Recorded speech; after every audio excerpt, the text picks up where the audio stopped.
Hello students, आज के इस चैप्टर 7 के लेक्चर नंबर 4 में हम लॉ ऑफ इक्विलिब्रियम से इक्विलिब्रियम कांस्टेंट केसी को कैसे रिप्रेजेंट किया जाता है, कैसे उसको कैलकुलेट किया जाता है, वो समझना स्टार्ट करते हैं। समझने से पहले एक बार आपको लॉ ऑफ केमिकल इक्विलिब्रियम जो लास्ट टाइम मैंने मेंशन किया था उसको फिर से एक बार रिवाइज करा देता हूँ। At a given temperature the product of concentration of reaction products raised to the respective stoichiometric coefficient in the balanced chemical equation, मतलब आपको जो केमिकल इक्वेशन दिया हुआ हो उसके प्रोडक्ट के कंसंट्रेशन को आपको लिख लेना है, डिवाइड बाय रिएक्टेंट के concentration divide by product of concentration of reactants raised to their individual stoichiometric coefficient. उसके ऊपर जो बैलेंसिंग का नंबर है वो आपको पुटअप कर देना है and has a constant value. ठीक है, इसका एक रिप्रेजेंटेशन आपको लास्ट टाइम समझाया था। आज फिर से एक दो एग्जाम्पल लेकर इक्विलिब्रियम कांस्टेंट केसी को कैसे रिप्रेजेंट किया जाता है वो बता देता हूँ। फर्स्ट एग्जाम्पल,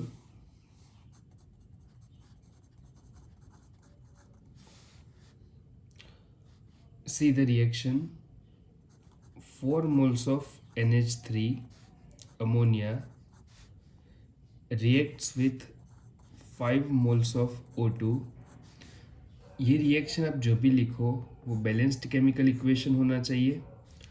अगर क्वेश्चन में दिया गया इक्वेशन बैलेंस नहीं है तो आपको बैलेंसिंग कर लेना है पहले उसका।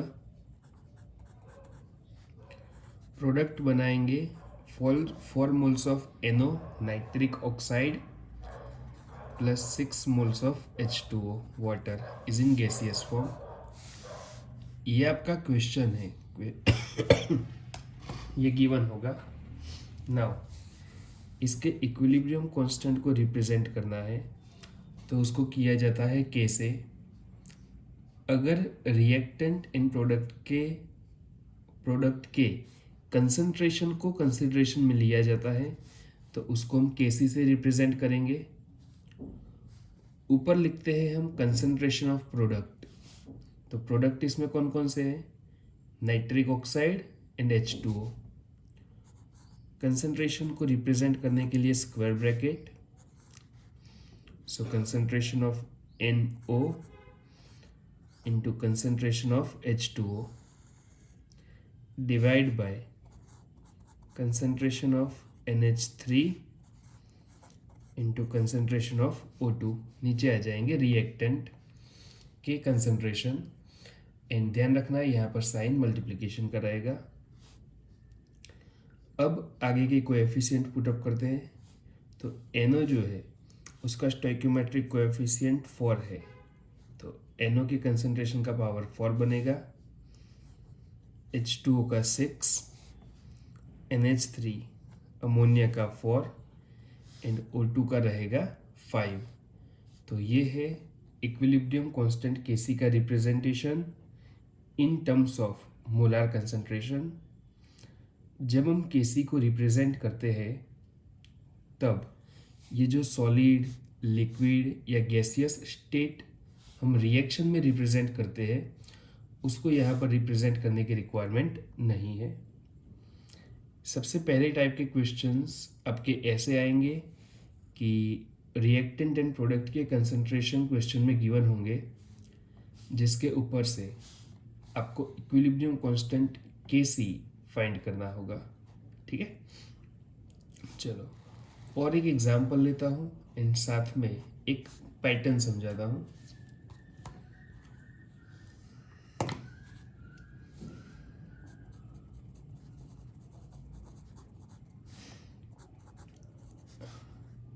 H2 gas reacts with I2 gas and form HI, hydrogen iodide. Balancing करना है पहले, तो यहाँ पर H2 है, I2 है, तो यहाँ पर हम 2 से मल्टीप्लाई कर देंगे। अब इस इक्वेशन का आपको इक्विलिब्रियम कांस्टेंट Kc रिप्रेजेंट करना है, तो कैसे करोगे? Kc is equal to concentration of Hi इसके पावर में 2 upon concentration of H2 into concentration of I2 इसके पावर में 1 1, क्योंकि इसके आगे नंबर क्या है 1 1। मान लो कि इस रिएक्शन के अंदर, ये रिएक्शन को हम रिवर्स कर देते हैं। अभी क्या हो रहा है इसके अंदर, हाइड्रोजन एंड आयोडीन कंबाइन होकर Hi बना रहे हैं। इसके इक्विलिब्रियम कांस्टेंट Kc को ऐसे रिप्रेजेंट किया जाता है। अब मैं इस इक्वेशन को रिवर्स कर देता हूं, ठीक है। ऑन रिवर्सिंग द इक्वेशन आपको क्या मिलेगा? इसका रिवर्स रिएक्शन यानी कि Hi का डिकम्पोजिशन, यानी कि 2 मोल्स ऑफ Hi डिकम्पोज होकर H2 dihydrogen and iodine gas बना रहे हैं। मेरा क्वेश्चन ये है कि मुझे फॉरवर्ड एंड रिवर्स रिएक्शन के इक्विलिब्रियम कांस्टेंट के बीच का रिलेशन फाइंड करना है। तो मैं ये जो रिवर्स रिएक्शन है उसके इक्विलिब्रियम कांस्टेंट को Kc डैश से रिप्रेजेंट कर देता हूँ। देखो, पहले मैंने जो इक्वेशन लिखा था, रिएक्शन लिखा था, उस रिएक्शन को मैंने Kc से रिप्रेजेंट कर दिया। अब मैंने उस रिएक्शन का रिवर्स कर दिया और उसके इक्विलिब्रियम कांस्टेंट को Kc डैश से रिप्रेजेंट कर दिया। मुझे इन दोनों के बीच का रिलेशन फाइंड करना है, between Kc and Kc dash. पहले हम इस रिएक्शन से रिप्रेजेंट कर देते हैं, तो क्या होगा, concentration of H2 into concentration of I2 upon concentration of Hi and इसका पावर क्या बनेगा 2, क्योंकि इस इक्वेशन में H2 एंड I2 ये प्रोडक्ट थे। Hi जो है वो हमारा रिएक्टेंट था, तो कंसंट्रेशन ऑफ प्रोडक्ट यानी कि H2 एंड I2 के कंसंट्रेशन ऊपर आएंगे and divide by concentration of reactant यानी कि Hi का कंसंट्रेशन नीचे आएगा, रेज्ड टू पावर 2, ठीक है। अब इन दोनों को देखो, Kc एंड Kc डैश को क्या रिलेशन मिल रहा है। यहाँ पर H2 I2 नीचे आ रहा है, यहाँ पर ऊपर आ रहा है, यहाँ पर ऊपर Hi का पावर 2 है, यहाँ पर नीचे आ रहा है। मतलब रिलेशन पूछे तो इसका मीनिंग ये हुआ कि इनवर्सली प्रोपोर्शनल का रिलेशन बन रहा है। You can write that Kc is equal to 1 upon Kc dash. ये किसी भी रिएक्शन के लिए एप्लीकेबल है कि जब भी आप रिएक्शन को रिवर्स करोगे तो उसके इक्विलिब्रियम कांस्टेंट का भी इन्वर्स हो जाएगा, ठीक है। तो ये एक पॉइंट खास ध्यान में रखना है, मैं लिख लेता हूँ आगे।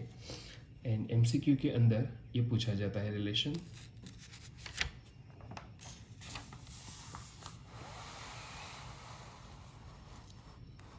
ये जो अभी मैंने आपको एग्जाम्पल के थ्रू समझाया, उसका एक स्टेटमेंट बना देते हैं हम। Equilibrium constant for the reverse reaction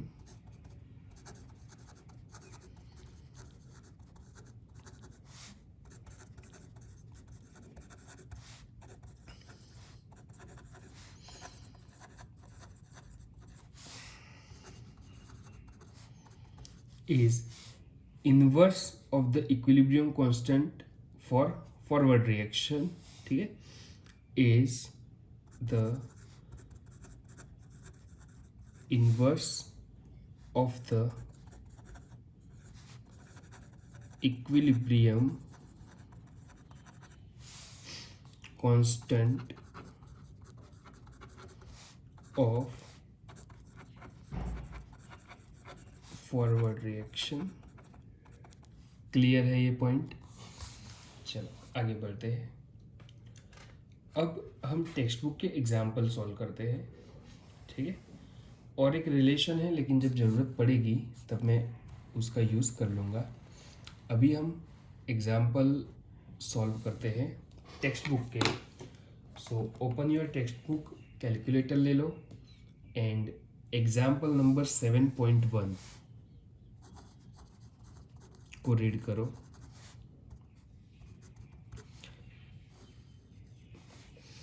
इसके न्यूमेरिकल में पहले से ध्यान रखना, क्योंकि क्या है, पहले इजी है, फिर मॉडरेट लेवल के हैं, फिर वो हाई लेवल पे चले जाएंगे।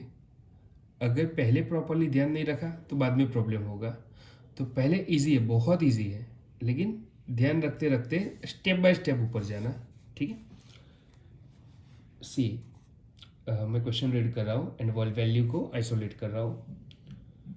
The following concentrations were obtained for the formation of NH3 from N2 and H2 at equilibrium at 500 Kelvin. Concentration of N2 is equal to 1.5 into 10 power minus 2 molar. Concentration of H2 3 into 10 power minus 2 molar. And concentration of NH3 1.2 into 10 power minus 2 molar. Calculate equilibrium constant. तो देखो, पहले एक statement दिया है जिससे हमें reaction बनाना होगा। The statement is कि नाइट्रोजन एंड हाइड्रोजन ये रिएक्शन करके NH3 अमोनिया का फॉर्मेशन करते हैं। मैंने पहला ही पॉइंट कहा है, रिएक्शन आपका ऑलवेज बैलेंस्ड केमिकल इक्वेशन होना चाहिए। N2 है, 2 से मल्टीप्लाई करेंगे, हाइड्रोजन के आइटम कैलकुलेट करो, 2 3 ज़ा 6, सो मल्टीप्लाइड बाय 3। एक सिंपल बैलेंसिंग है। अब ये कहा है कि रिएक्शन इक्विलिब्रियम पर है, एट इक्विलिब्रियम, टेम्परेचर है 500 केल्विन, इक्विलिब्रियम पर ही, एट इक्विलिब्रियम, ठीक है, इक्विलिब्रियम पर ही। ये जो डाइनाइट्रोजन है ना, इसका concentration 1.5 into 10 power minus 2 molar है। फिर ये जो डाइहाइड्रोजन है, इसका concentration 3 into 10 power minus 2 molar है। एंड जो प्रोडक्ट बन रही है NH3, इसका concentration 1.2 into 10 power minus 2 molar है। एंड कैलकुलेट इक्विलिब्रियम कांस्टेंट, यानी कि Kc आपको कैलकुलेट करना है। सो फर्स्ट हम इस इक्वेशन के लिए Kc को रिप्रेजेंट करेंगे। कंसंट्रेशन ऑफ NH3 पावर 2, आगे जैसे समझाया वैसे आपको, अपॉन ऊपर प्रोडक्ट नीचे reactant, concentration of N2 into concentration of H2। N2 के आगे 1 है तो इसका पावर 1, H2 का पावर आएगा 3। क्लियर? जैसे मैंने आपको बताया था, फर्स्ट टाइप के न्यूमेरिकल आपके सामने ऐसे आएंगे जिसमें कंसंट्रेशन दे दिए होंगे, Kc फाइंड करना होगा।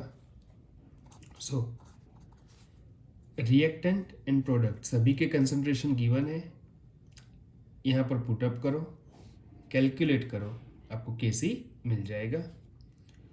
चलो, कंसंट्रेशन ऑफ NH3, ये वैल्यू है 1.2 इंटू 10 पावर माइनस 2।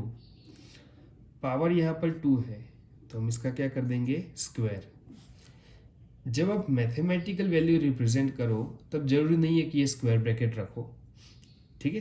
लेकिन जब भी कंसंट्रेशन हो, जब भी अंदर कोई मॉलिक्यूल रिप्रेजेंट किया है, तो खास ध्यान रखना ये आपका स्क्वायर ब्रैकेट ही होना चाहिए। Divide by concentration of N2 की जो दिया है 1.5 इंटू 10⁻², कंसंट्रेशन ऑफ H2 की जो दिया है 3 इंटू 10⁻², इसका पावर हो जाएगा 3। सो योर Kc इज 1.2 का स्क्वायर यानी कि 1.2 इंटू 1.2 होगा। चलो मैं एक स्टेप ज़्यादा करता हूँ इसमें, 1.2 इंटू 1.2, 10⁻² इंटू 2, 2 इंटू 2 ये मल्टीप्लाई का रिलेशन है, तो ये होगा 10⁻⁴।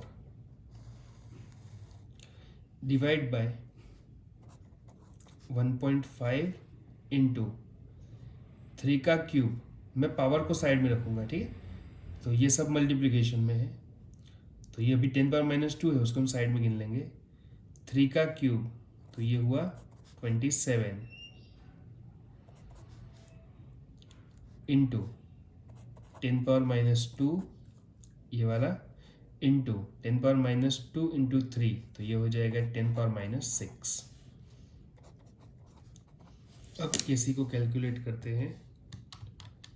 1.2 इंटू 1.2 that is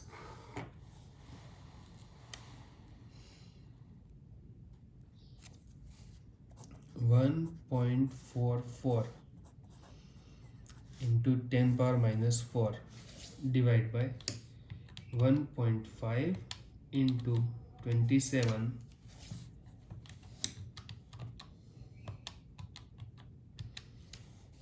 40.5 into 10⁻² -6 तो ये हो जाएगा -8।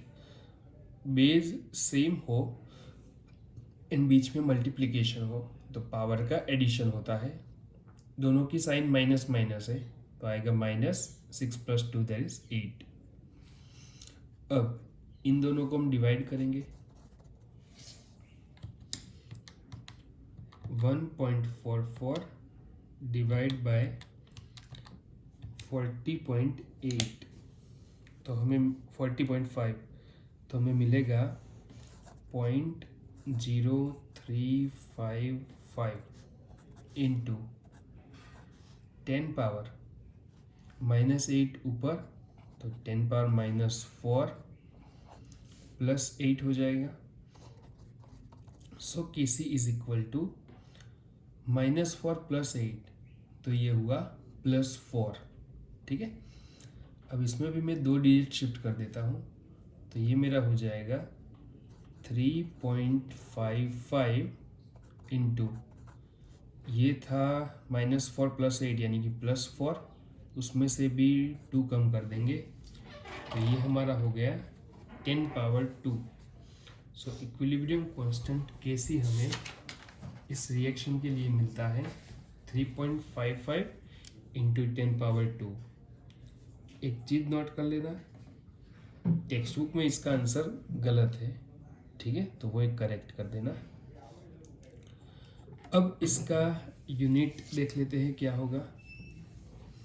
NH3 अमोनिया का कंसंट्रेशन हम मोलारिटी में फाइंड करेंगे, मतलब मोलारिटी में ही दिया हुआ है तो इसका रिप्रेजेंटेशन मोलारिटी जिसका पावर है 2।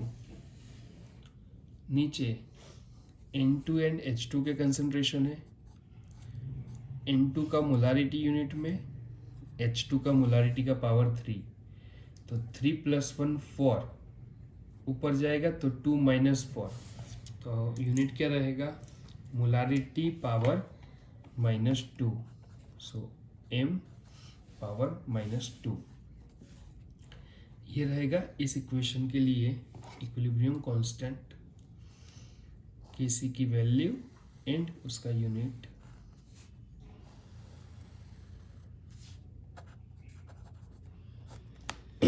तो ये है फर्स्ट का आंसर। क्लियर है, सारे स्टेप मैंने एक्सप्लेन कर दिए तो कहीं पर कोई कंफ्यूजन ना रहे, कहीं पर कोई कैलकुलेशन मिस्टेक ना आए, ठीक। ठीक है, बहुत सारे न्यूमेरिकल हैं लेकिन सारे के सारे मैं ऐसे स्टेप वाइज ही कराऊंगा ताकि कहीं पर कोई भी कंफ्यूजन ना रहे। चलो आगे प्रॉब्लम 7.2 सॉल्व करते हैं।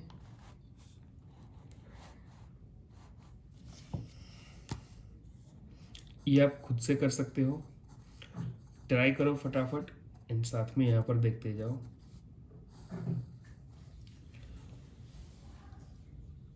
At equilibrium, the concentration of N2 is 3 into 10 power minus 3 molar, O2 4.2 into 10 power minus 3 molar, and NO is 2.8 into 10 power minus 3 molar. In a sealed vessel at 800 Kelvin, what will be Kc for the reaction? And reaction हमें दिया है N2 reacts with O2 gives 2 moles of NO. At equilibrium N2 का concentration है 3 into 10 power minus 3 molar. O2 का concentration है 4.2 into 10 power minus 3 molar and NO का concentration है 2.8 into 10 power minus 3 molar. ये रिएक्शन 800 केल्विन टेम्परेचर पे हो रही है एंड इस रिएक्शन के इक्विलिब्रियम कांस्टेंट Kc को आपको फाइंड करना है। क्लियर? चलो फर्स्ट इक्विलिब्रियम कांस्टेंट Kc को रिप्रेजेंट करते हैं, तो रिप्रेजेंट आएगा concentration of NO power 2 upon concentration of N2 into concentration of O2।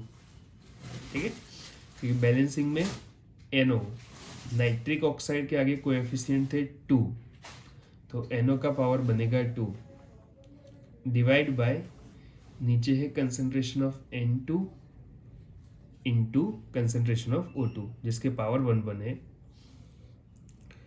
तीनों के कंसंट्रेशन इक्विलिब्रियम पर ही आपको दे दिए हैं। यहाँ पर ऑलवेज कौन से कंसंट्रेशन पुटअप किए जाते हैं, तो इक्विलिब्रियम के, इनिशियल भी नहीं फाइनल भी नहीं, क्योंकि इक्विलिब्रियम कांस्टेंट कब मिलेगा, जब रिएक्शन इक्विलिब्रियम पर होगी। यानी कि यहाँ पर जो कंसंट्रेशन पुटअप करने हैं वो भी इक्विलिब्रियम कंडीशन के ही करने हैं एंड वो हमें क्वेश्चन में मेंशन किया हुआ है। ये कंसंट्रेशन हमारे किस टाइम के हैं, तो वो इक्विलिब्रियम कंडीशन पे। Now put up this value.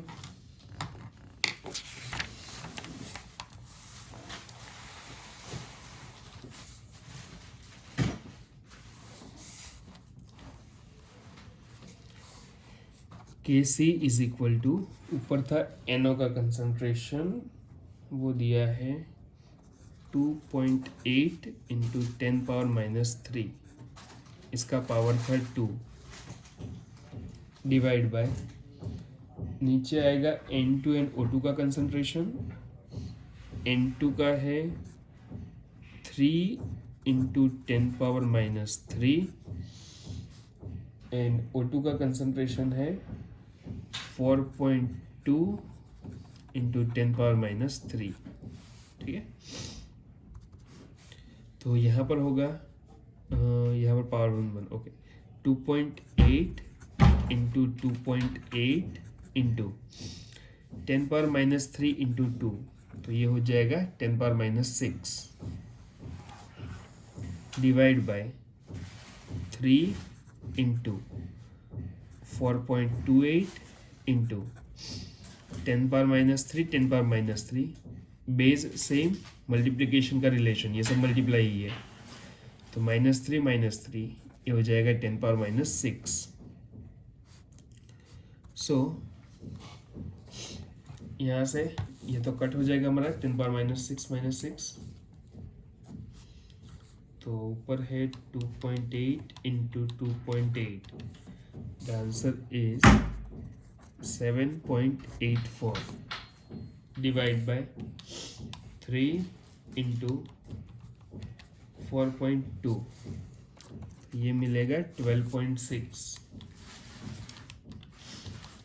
7.84 divide by 12.6, answer is 0.622।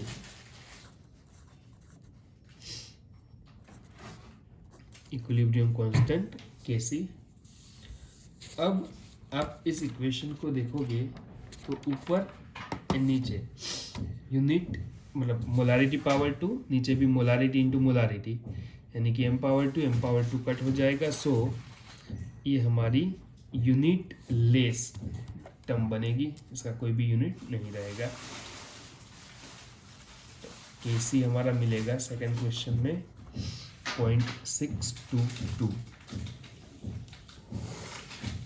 Clear? चलो कंप्लीट करो सेकंड न्यूमेरिकल। नेक्स्ट है होमोजीनियस इक्विलिब्रियम। होमोजीनियस इक्विलिब्रियम किसे कहते हैं?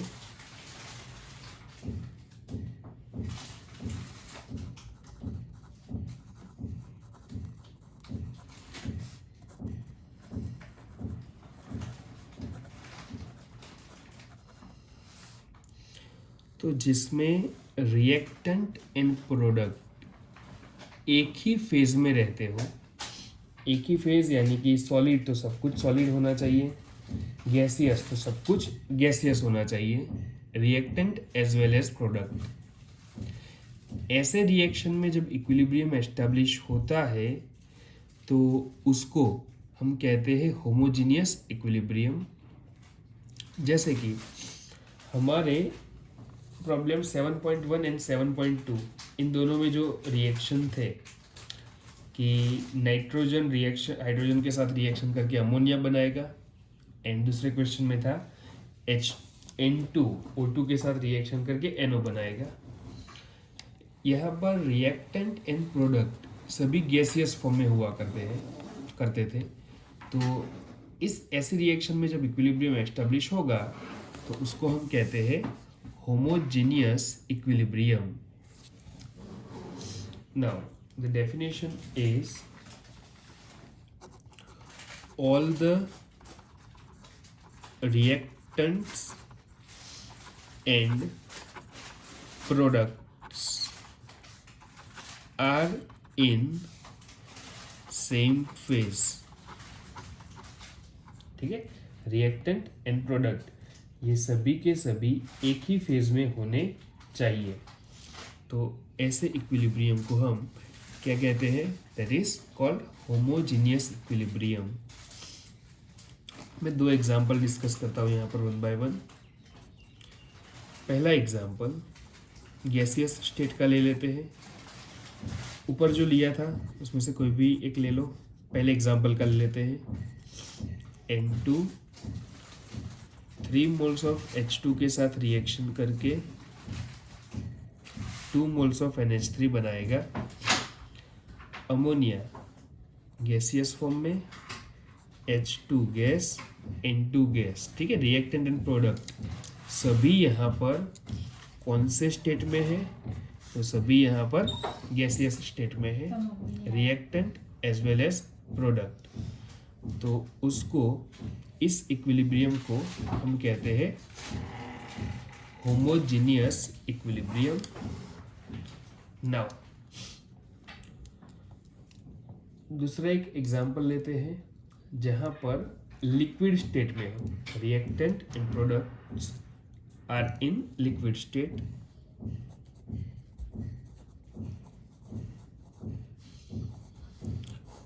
तो एग्जांपल नंबर 2, सेकेंड एग्जाम्पल देखते हैं।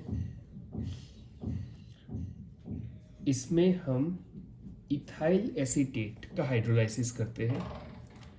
ये एक एस्टर फंक्शनल ग्रुप के हाइड्रोलाइसिस का रिएक्शन है।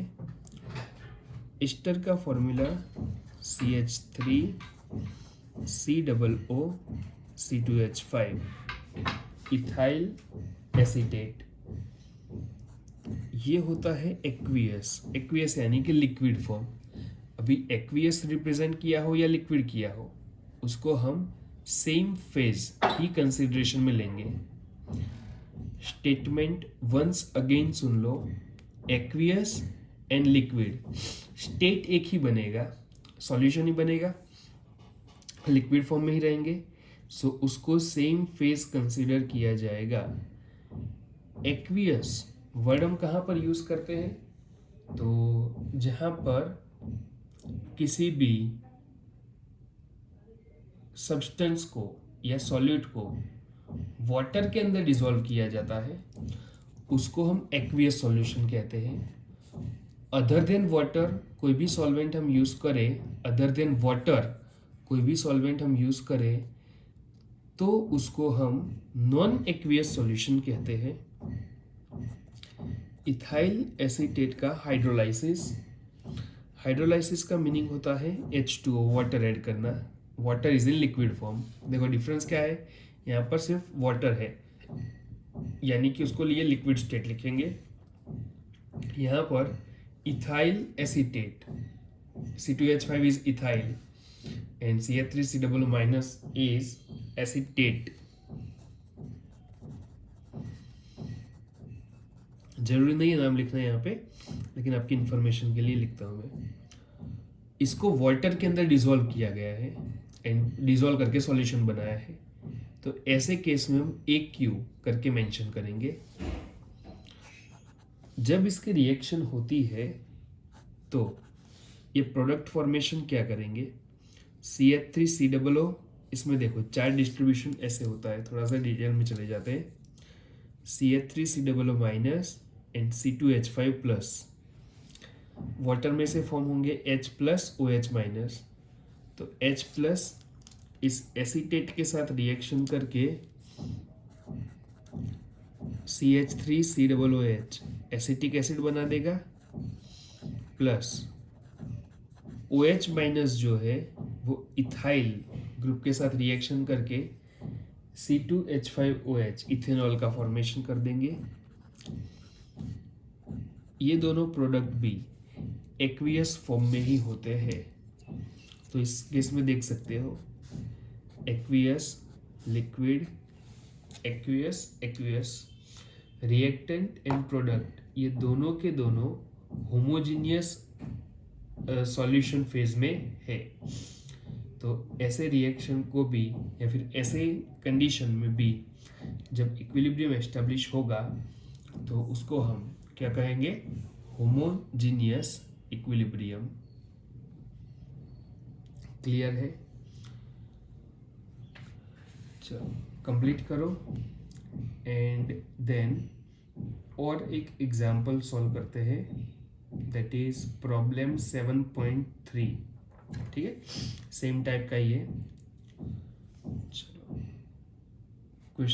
टेक्स्ट बुक में प्रॉब्लम 7.3 को रीड करो।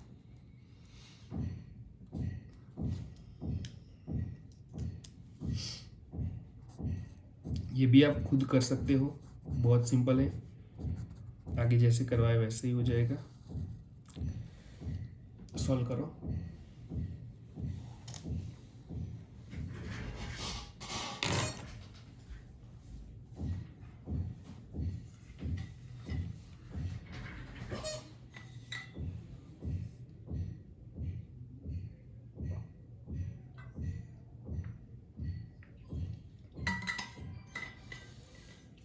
See,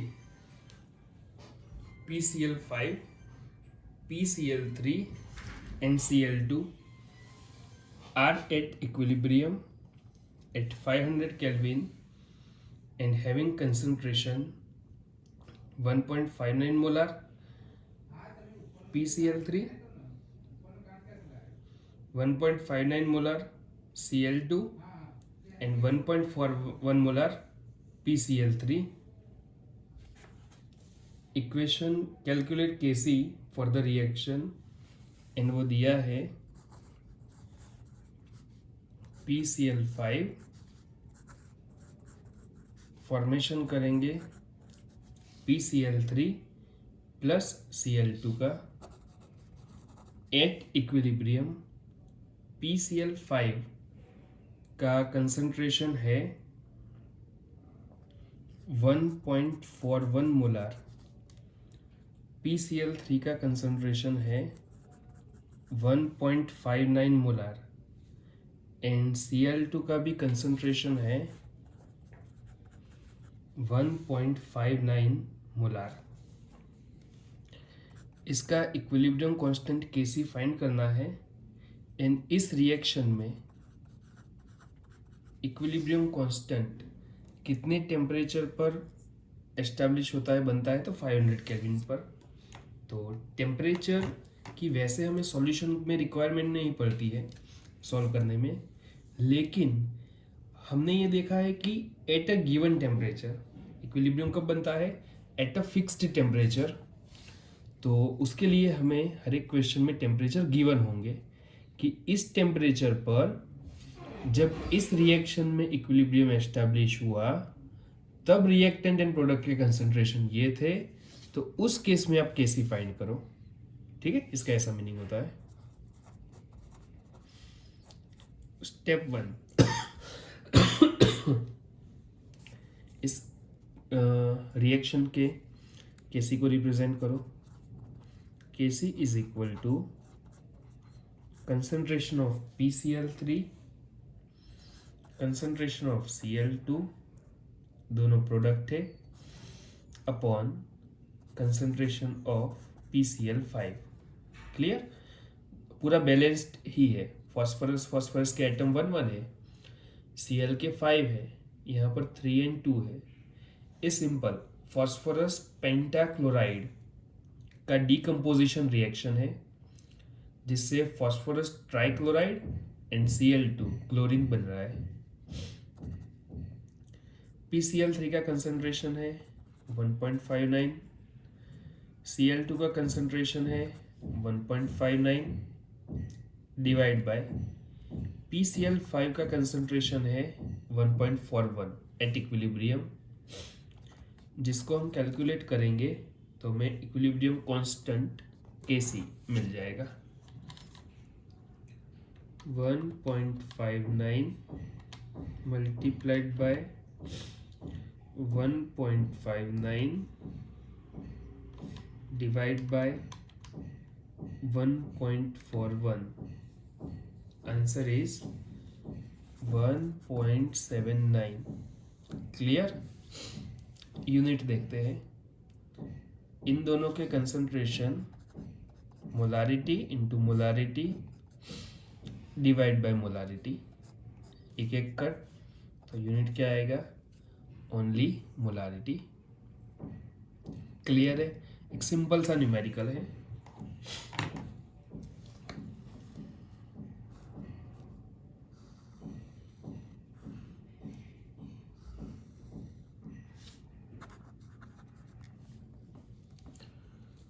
तो ये है टेक्स्ट बुक का प्रॉब्लम 7.3।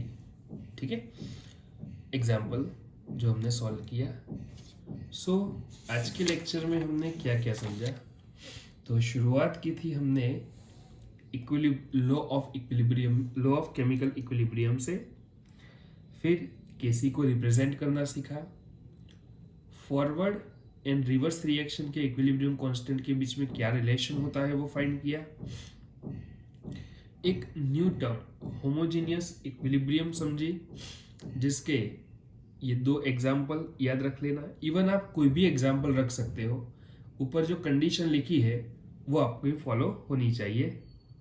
एंड टेक्स्ट बुक के एग्जाम्पल नंबर 1 2 3 ये तीनों सॉल्व किए। होमवर्क में आज जितना कराया वो फिर से आपको एक बार रिपीट कर देना है। ठीक है, नेक्स्ट लेक्चर से हम equilibrium constant in terms of concentration and pressure, यानी कि Kp एंड Kc के बीच में क्या रिलेशन होता है, एक वो फाइंड करेंगे, जिसके बेस पर 7.4 एंड 5 नंबर के न्यूमेरिकल है उसको सॉल्व करेंगे।